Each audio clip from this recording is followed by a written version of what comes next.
Alright. We've got pillars and I believe team 2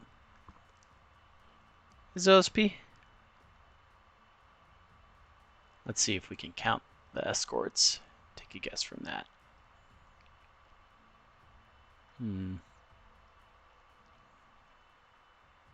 Well, someone has the tag OSP.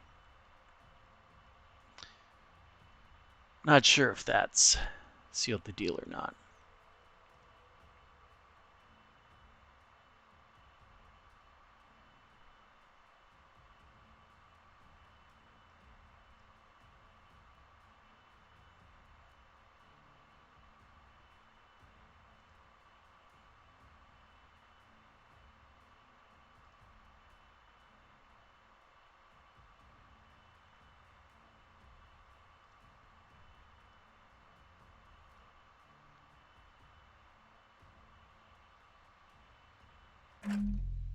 Alrighty, here we go. Nice cinematic on the HMCS Rhino.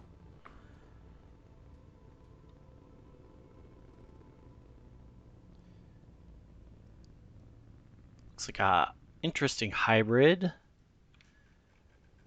Like these. They've got a cannon on top, beam on the bottom, and then missiles. This one just has chaff.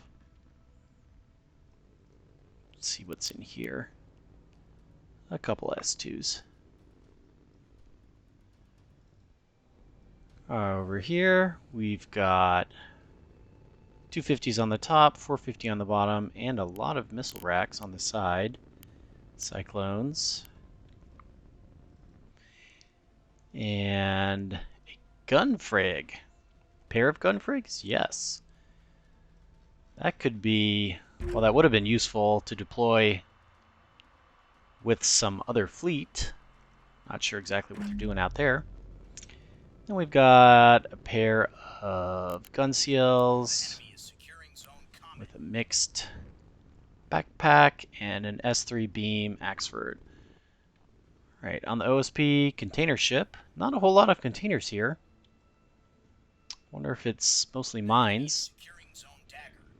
And an EWR, gonna guess this is an LRT. It is.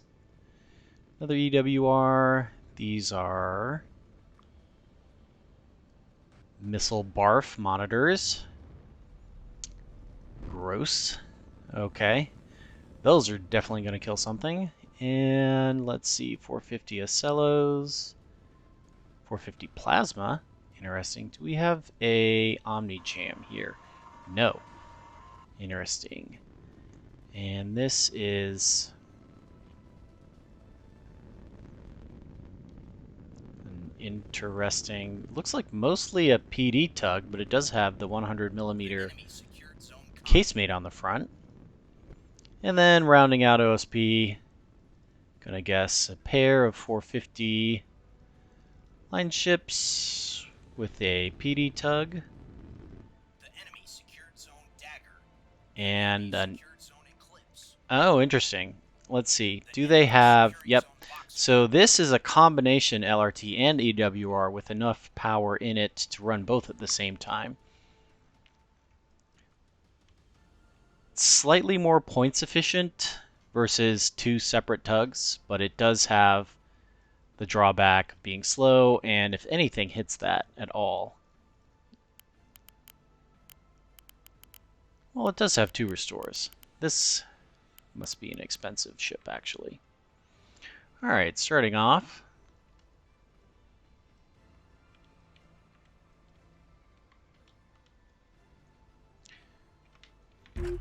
Looks like ANS is going for an outside right flank here. Interesting choice. A lot of jammer support is being packed onto these. Is this all the same player? Yes. Definitely having some success at blinding the EWRs. Not exactly sure why they are moving forwards into the jamming.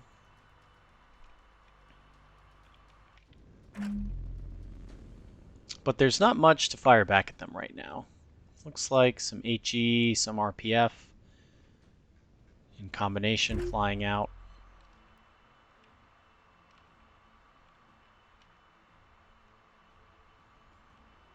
Over here on the OSP side, a lot more defensive play. The Ocellos have taken up the B defensive space. This is a good location early game if you're not sure exactly what the enemy's planning to do. You've got nice cover from the entire rest of the map, and also you can shoot down or even move into A if needs be. This is sort of the classic position you would take to defend in case of a C to B push. But because they're going far on this left flank, they're not going to have much to do. Checking out these line ships, they're also deciding what to do. It looks like they were going to push the right flank, but now they've seen the ANS coming on the left.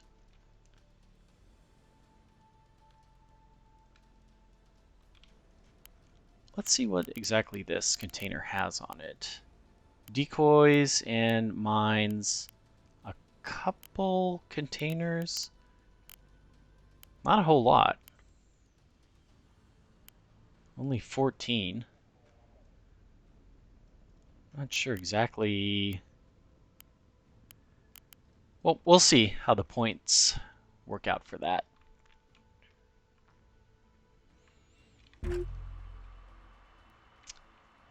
ANS sort of backed off from that mid push. Not sure exactly what scared them off there. And this pair of Axfords slowly trundling around. They may go directly into E. They're awfully low.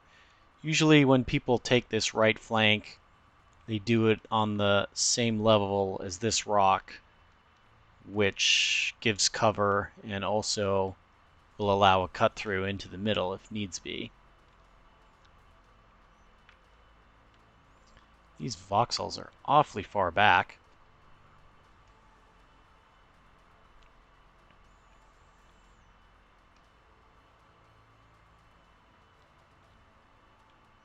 Some missiles coming out. See what these are headed for. We can see in the background there the Ocellos are moving into mid. This is probably going for the capping tug down there. But it's not quite fast enough. These line ships still in a defensive posture. These monitors just going to wait until something blunders in.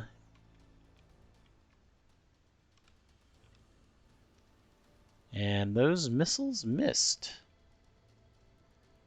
I guess Cyclones, they're pure radar, and they went for the chaff. See if this Axford's taking any plasma fire. It shouldn't be.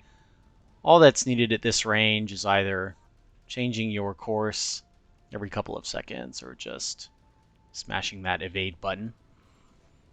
That'll be more than enough to dodge it.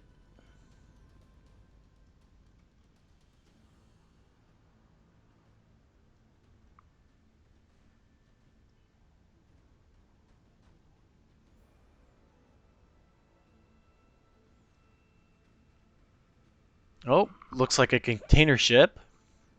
A decoy container ship, that is. It's drawing a healthy amount of 250.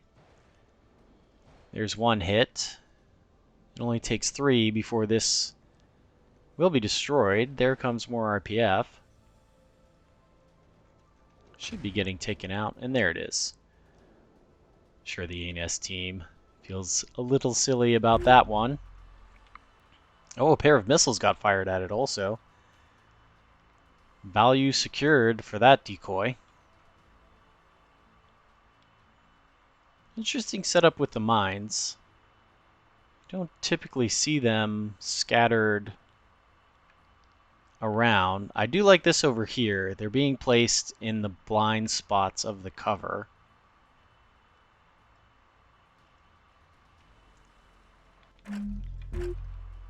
This is interesting. These EWRs are awfully close.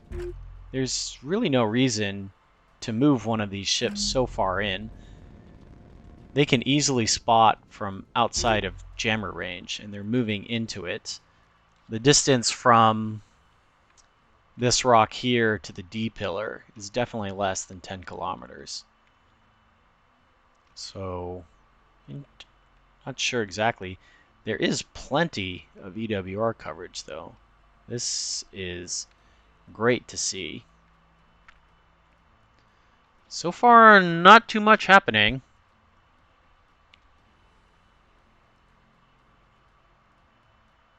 But OSP does have the points advantage with that A cap off of the tug. Uncontested, really, by ANS. Meanwhile, this push is glacial. By the time the voxels could move faster, by the time they make it around this E-pillar, OSP is going to have probably over 500 points.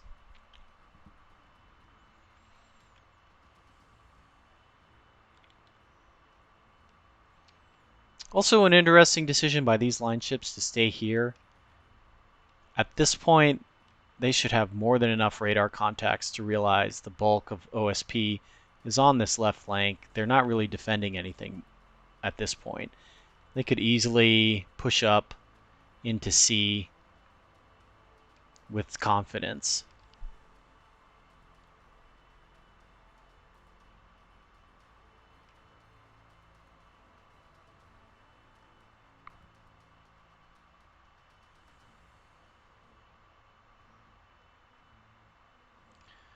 Not too much happening, a little bit of a slow game.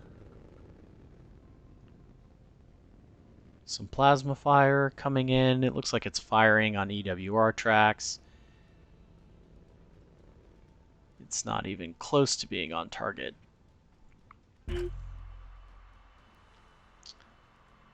Let's see, the LRT monitor and the LRT tug are really out of position here.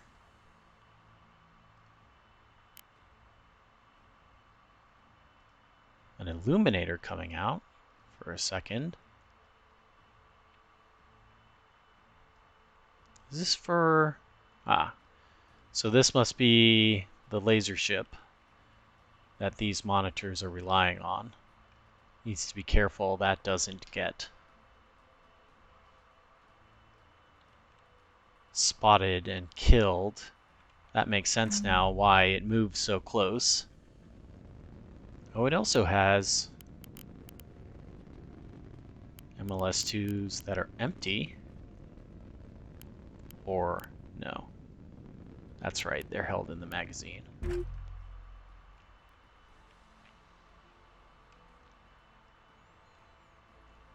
Coming up on 300 points for OSP. These Axfords did not go directly into E. They went around the long way. Oh, and here comes, okay. There's a good laser on this target. And here come the missiles.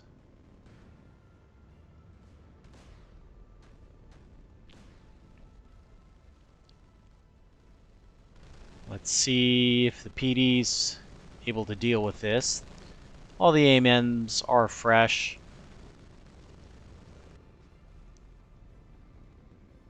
And it looks like none of them scored hits. We'll just double check that. And that is correct. It's possible the illuminator shut off before they could engage. A little bit of counter battery happening here. Let's see if these curve in. If they correctly determine the location those gales came from. Kind of an interesting turn of events here. Usually when a flank gets this committed to, you see a lot more reaction out of the other side, either rushing to defend or maneuvering. This is still kind of passive defensive play. Let's keep an eye on the Illuminator this time. Looks like they are on target. Nope. It shut off again.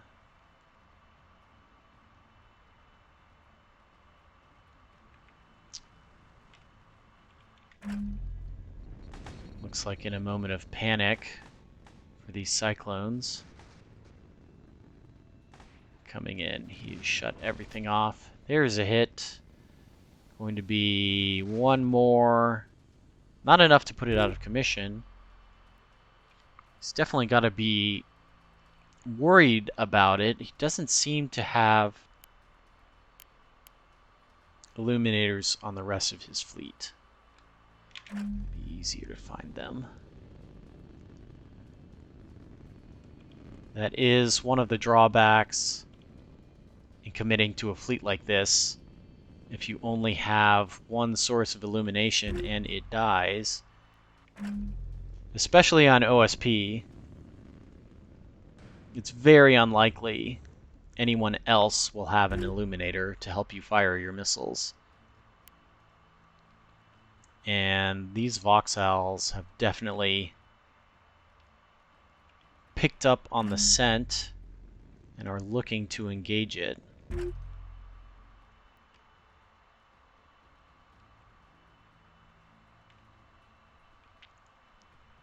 So right now, not a lot of damage dealt to either team.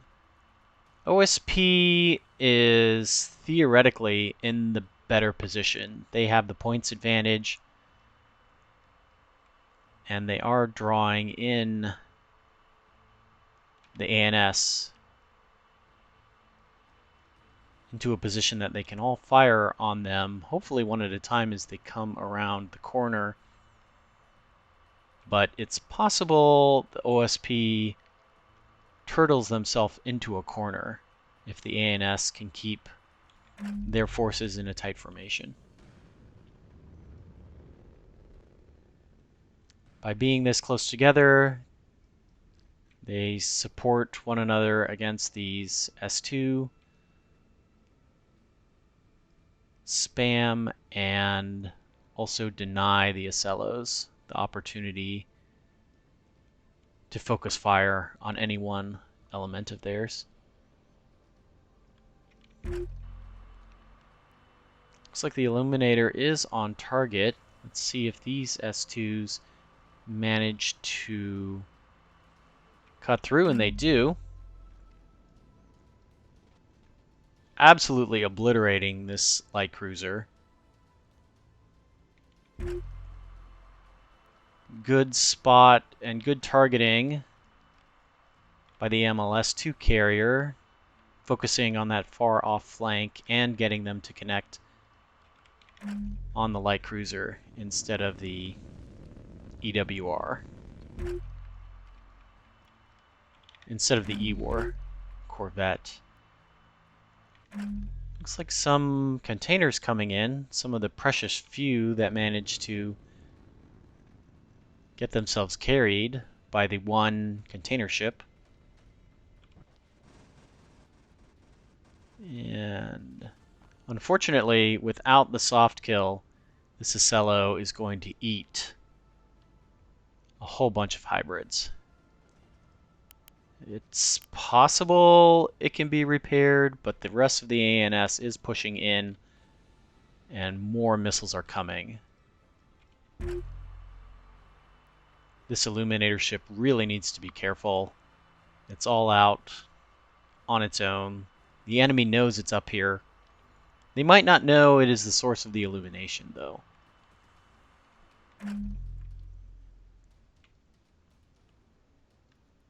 And these Axfords, looks like they've changed their minds. or have gotten scared off by the S3 mines. Either way, they're not where they need to be. The rest of their fleet is engaging, and they're sitting behind a rock. Oh! Some of the S2's hitting. Enough to knock out some turrets. If there is a follow-up, and there is.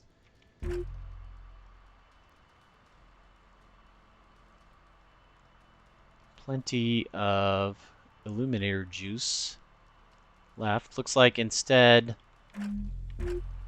Nope, he does want to go for this CL again. I guess these have wake backups. And we see in the background more S2H's. Looks like they missed that time. It's good news for that Acello. And not enough maneuverability on those S2s.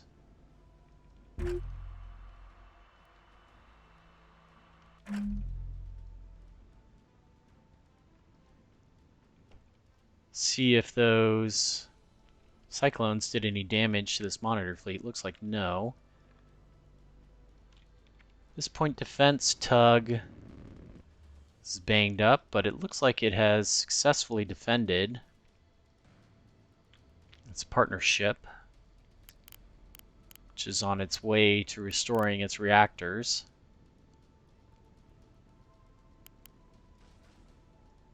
And its CIC is up, which means it is firing its plasma.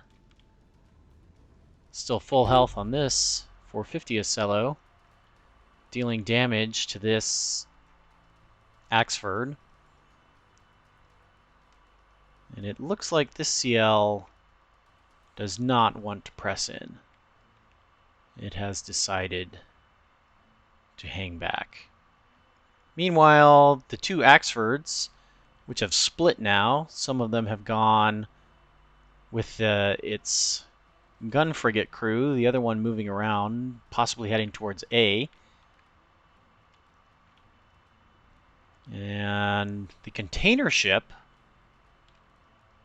and the 450 line ships moving towards C. 450 line ships got a good angle here, pouring that 450 fire into this unfortunate Axford. It's been caught out here.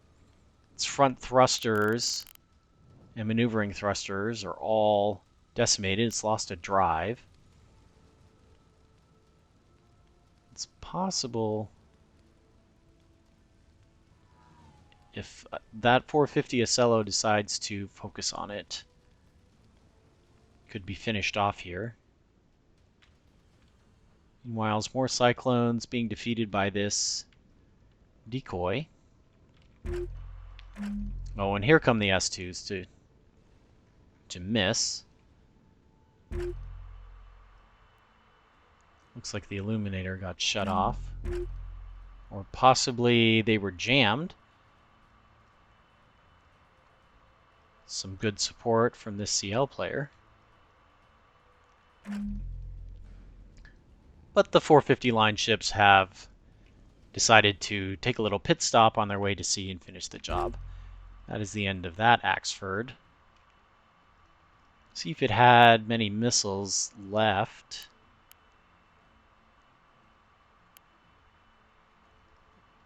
"16 S3Hs. That's unfortunate. Let's see, this Acello's done all the repairing it's going to do. Gotten itself back into fighting shape, although definitely not healthy. Meanwhile, this tug sacrificed itself for the greater good. And these other ships here, possibly a result of just players that are a little bit less familiar with the game. They're playing very defensively right now. They've managed to take E after going down 200 points. And OSP will shortly be taking C, which still leaves them at a pretty large disadvantage. Meanwhile, the OSP fleet overall pretty healthy. Good news is the MLS 2 carriers look like they're almost out of missiles. Definitely helpful that they just sent a whole bunch more into this Axford, which was already dead. This is one thing, especially if you're firing missiles, to take a look at the ship that you've hit. If you see this sort of black, grayish smoke, you can see it easily here against the dark black background. Anytime this cloud appears, the ship is absolutely dead. Even though escape pods have, well, those might have come from here. But you can tell instantly, based on this cloud, even before the pods launch, that a ship has been killed.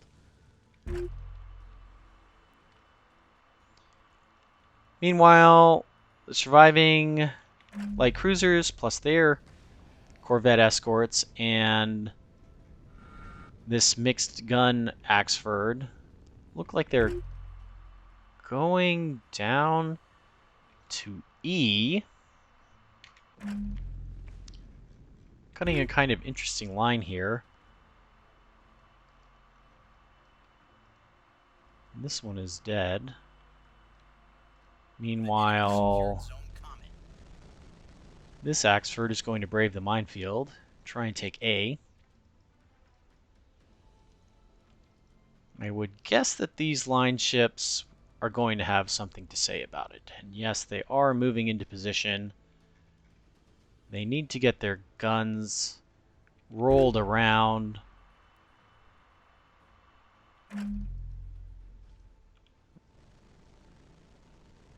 Before they get into range, preferably.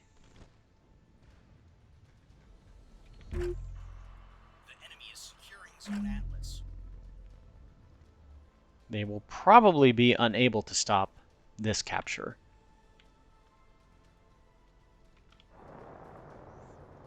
But unless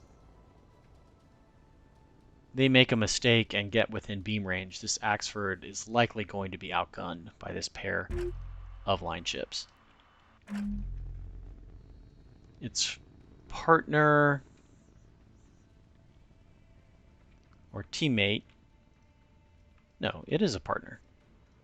Looks like it's coming around to see if it can help. Meanwhile, these Ocellos have opted to stay in this position.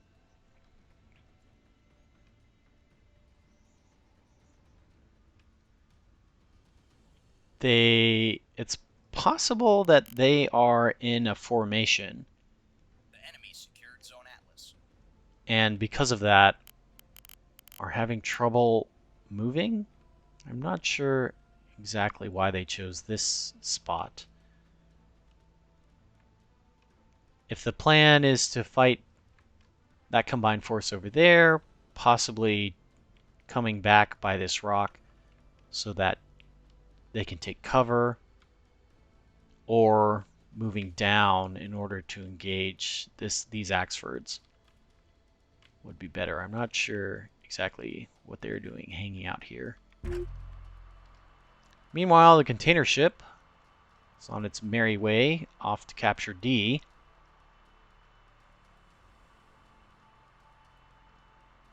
We'll see what these Axfords decide to do.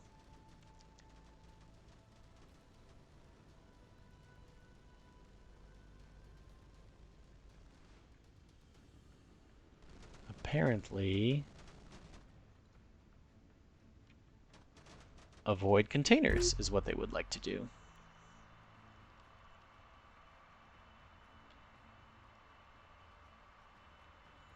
Meanwhile, the rest of the ANS team has appeared to finally be moving into the center.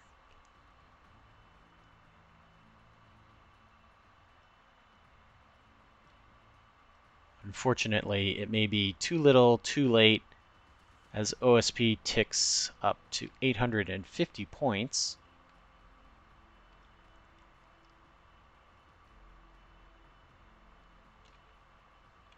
And with them shortly taking D, it's looking bleak for ANS.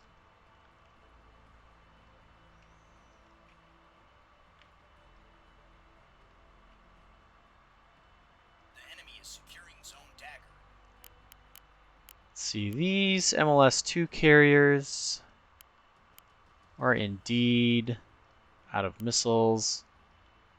Maybe have enough for one more launch. And these Axfords move in to engage these line ships, but it's very unlikely that ANS will be able to win the game now. They simply are too far out of position and not fast enough to move in to take either B or D back. At this point, they would definitely need a 3 cap in order to win the game, and they are about to lose that.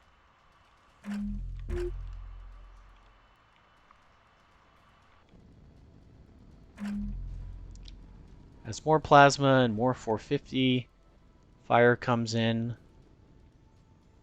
the ANS team has managed to all get guns on about the same time, which puts OSP in a bad position if this was going to be a protracted battle. But at this rate, there's only a few minutes left before they win on points.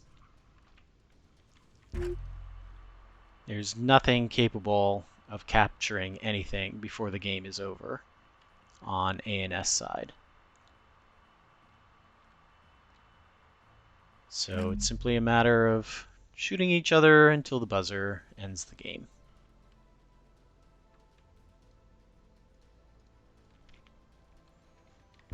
So hindsight 2020, obviously not saying anyone played the game poorly, but it is easier to see at the end of the game where certain mistakes are. The ANS side had a successful push. It was very, very slow along the right side of the map. If they had chosen either to cut directly into the middle instead of wrapping all the way around this E-pillar, they could have pressured the Ocellos in mid. The line ships on B were out of position. They could have moved in there and definitely applied some pressure. But even after that, once completing the flank, it is always a bad call to hang out on the flank and kind of stand off fire at what is there. Just by the nature of the fact that you've driven all the way across the map to do a flank means you need to be aggressive and move into the middle, push in. If the rest of your team, if they all came together, you definitely need to do that because the other team is free then to freely go along your flank. And in that case, it's a race. Whichever side completes their flank and moves into the middle first usually wins. If you do leave a defending force, you want to move in so that you both can crossfire into whatever happens to be in the middle or on a flank. Definitely this MLS2 carrier played a large role in delaying that and scoring this kill on this CL, but there's still plenty of Axfords. Very, very tough, very, very dangerous. They could have gone directly from this E-pillar down towards A, threatened B, pushed everything off, and been able to do a lot more. As far as OSP, the LNs, at the point that the flank was identified, they really could have moved up sooner than they did. But as far as waiting and seeing what happened with the rest of the team did a really good job delaying the ANS push, not losing ships as they came around. The missile carriers especially played that well by sniping one of the CLs and kind of blunting that push. So overall, well played OSP on the victory, and well played to all players.